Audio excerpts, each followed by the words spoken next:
নমস্কার, কেমন আছেন সবাই? মৌমিতাস ডায়েরিতে সকলকে স্বাগত।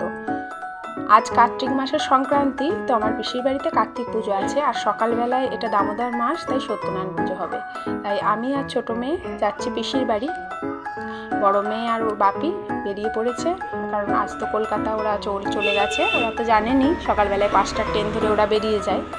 তা আমরাও ওদের সঙ্গেই 6টার মধ্যে বেরিয়ে পড়েছি। ওরা বেরিয়ে যাওয়ার পরে যাচ্ছি পিসির বাড়ি।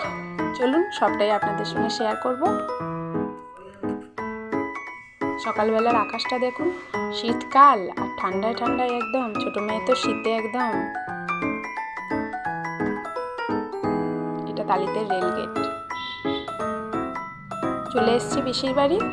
পিসির বাড়ির এই গোলাপটা দেখুন কি সুন্দর, ছোট্ট ছোট্ট গোলাপ আর গাছ ভরে ফুটে আছে, এত সুন্দর।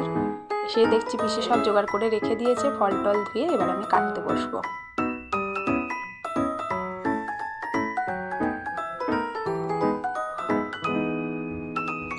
আমার ভাইয়ের বউ আলপনা দিয়ে সব রেডি করে রেখে দিয়েছে, কি সুন্দর দেখুন। টাটা।